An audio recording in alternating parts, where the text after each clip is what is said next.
नमस्कार दोस्तों, स्वागत है आपका हमारे चैनल परमार्थ इंडिया में। अगर आपको किसी भी प्रकार की कोई परेशानी आ रही है, किसी एनबीएफसी बैंक से या किसी नेशनलाइज्ड बैंक से, किसी एमएनसी बैंक से, कोई आपका लोन डिफॉल्ट हुआ है, कोई आपको रिकवरी एजेंट परेशान कर रहा है, बार बार धमकी दे रहा है, हम आप पे ये केस कर देंगे, आप पे धारा लग जाएगी, आप पे वो धारा लग जाएगी, तो आप घबराएं नहीं। आप एक काम करें, सिर्फ उनको बोलें कि भाई तू जितनी धारा लगा सकता है सारी इकट्ठी करके एक ही बार लगा दे, उसके बाद मैं देख लूंगा कि मुझे क्या करना है, कैसे करना है। उनसे बिल्कुल डरे नहीं, उनसे घबराए नहीं। मेरे देखने में आया है, अधिकतर मेरे पास मेल आई हैं, काफी सारी लोग कह रहे हैं 138 का धारा लगा देते हैं। आज हम आपको बताएंगे 138 क्या चीज क्या है। 138 होता है, आपने किसी बैंक को चेक दिया है या एनबीएफसी को चेक दिया है, उसने चेक बाउंस करा के आप पे केस डाल दिया। उसमें भी वो है, क्रिमिनल भी है, सिविल भी है, मगर उसमें करना क्या है आपने, वो आज मैं आपको बताने जा रहा हूँ। उसके अंदर होता क्या है, आपको पहले एक नोटिस भेजेगा उनके वकील से। वो नोटिस आप पढ़ें, क्या अमाउंट लिखी है उन्होंने, वो आप अपने वकील साहब को दिखाएं। आपके वकील साहब उस नोटिस का जवाब बना के उसकी रिप्लाई देंगे। उसकी रिप्लाई देने से ही 70% केस आपका फेवर में हो जाता है। मतलब उस नोटिस का रिप्लाई अगर आपने दे दिया उनको, तो 70% तो आप समझ लीजिए कि आपके केस वैसे ही जीत गया। और उसमें कोई ऐसा नहीं है कि आज आपको नोटिस आया, आज आप पे केस कोर्ट से सम्मन आया तो कल ही आपको जेल हो जाएगी या कल ही आप पे जुर्माना लग जाएगा, ऐसा बिल्कुल नहीं है। उसकी प्रोसीजर है, वो कोर्ट, आपने लीगल नोटिस का जवाब दे दिया, उसके बाद उनकी मर्जी है वो कोर्ट जाएं या ना जाएं। अगर वो नॉर्मली चले, नॉर्मली जाते हैं बैंक, कोर्ट में केस जाते लेके जाते हैं, कोर्ट से आपको सम्मन आएगा, आप सम्मन में कोर्ट में पेश होइए। पेश होकर आप अपनी जमानत कराइए। सबसे पहले तो जमानत एक नॉर्मल एक फॉर्मेलिटी है इस केस की। ऐसा नहीं है कि जमानत के लिए आपको लाखों रुपए खर्च करने पड़ेंगे, ऐसा कोई वो नहीं है। आप अपने किसी भी भाई बंधु का, यार दोस्त को अपने साथ ले जाइए, जिसके बाद उसके मोटरसाइकिल हो, गाड़ी हो, स्कूटर हो, कुछ भी उसके पास हो, उसकी आरसी लेके जाइए। हाथों हाथ उसी टाइम उसकी आरसी वहां पे रख के आपको उसको एक स्लिप मिल जाएगी, उसकी जमानत हो जाएगी। सिर्फ ये प्रोसीजर होता है जमानत का। बाकी एक ये डरावा है, लोगों को डराने के लिए, लोगों को पता नहीं है इसलिए बैंक वाले ज्यादा डराते हैं कि जी आपको जमानत करानी पड़ेगी, आपको जेल हो जाएगी, आपको सजा हो जाएगी। ऐसा कुछ नहीं होता।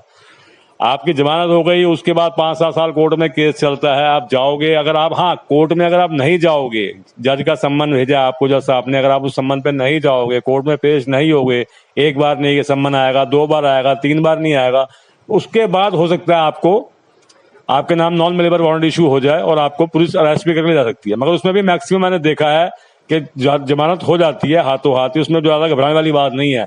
अगर इन केस अगर आपके ऊपर कोई ऑलरेडी क्रिमिनल केस नहीं है, तो अगर आपका बैकग्राउंड ही क्रिमिनल का है तो एक अलग इशू हो जाता है, तो उसको नॉर्मली अलग तरीके से देखते हैं जज साहब। अगर आपका कोई क्रिमिनल बैकग्राउंड नहीं है तो उसमें भी आपकी जमानत हो जाती है। आप कह सकते हैं कोर्ट में जाके कि सर मेरे को मेडिकल इशू था या मेरे को कोई और इशू था इसलिए मैं नहीं आ पाया। तो जैसा समझते हैं, ऐसा नहीं है, वो समझते हैं सारी सिचुएशन क्या है क्या नहीं है, आदमी क्यों से नहीं गया है, क्या उसको समस्या रही होगी, वो सारी चीजें समझते हैं। तो इसलिए आप घबराएं बिल्कुल भी नहीं। और ये रिकवरी नोटिस तो बिल्कुल ना घबराएं। ये जितने भी आपको बार बार फोन करते हैं, ये आपको नोटिस भेज रही हैं बार बार, आधे तो फर्जी नोटिस भेजते हैं आपको। ये व्हाट्सएप पे जो नोटिस आएगा आपको सारा फर्जी होगा। कोर्ट का नोटिस कोई व्हाट्सएप पे नहीं आता। आपकी मेल पे जो नोटिस आते हैं वो कोई आपको वैलिड नोटिस नहीं होता। वो कोर्ट का नोटिस जब भी आएगा आपके रजिस्टर्ड एड्रेस पे आएगा। इस बात को आप कंफर्म मान के चलिए। कोर्ट का नोटिस कभी ऐसे नहीं आता। कोर्ट का नोटिस आपको आएगा रजिस्टर्ड पोस्ट, एडिट पोस्ट से आपके पास आएगा। वो आपको, आप उसे लीजिए, जाइए। मैंने देखने में आया कई लोग क्या करते हैं, अपना मकान बदल लेते हैं, फोन नंबर बदल लेते हैं। उसका कोई जरूरत नहीं है आपको करने की। जहां आप रह रहे हैं, जहां आपका नंबर है, उसी को चालू रखिए, घबराएं बिल्कुल भी नहीं। ये आपका कुछ नहीं कर सकते, सिर्फ डराते हैं आपको, और आप लोग डर के इनको पैसा दे देते हैं। पैसा, वैसे बैंकों का पैसा कभी नहीं मारना चाहिए। आप, अगर आपने पैसा लिया है बैंक से, तो आप इनका पैसा इनको वापस कर दीजिए, अगर आप कर सकते हैं तो।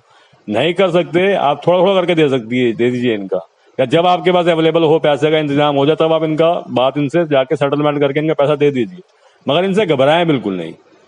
इसलिए, और इसके अलावा और भी आपको कोई भी समस्या हो, किसी प्रकार की कोई केस आपको बैंक वाले कर रहे हो, चाहे सरफेसी एक्ट का नोटिस दिया हो आपको उन्होंने, रिकवरी डेबिट का नोटिस दिया हो, एनसीएलटी का कोई मैटर हो आपका, आर्बिट्रेटर ट्रिब्यूनल का कोई केस हो आप पे, सेटलमेंट करानी हो, कोई एनपीए केस हो आपका, उसके लिए कोई परेशानी आपको आ रही हो, तो आप हमारे साथ जुड़िए।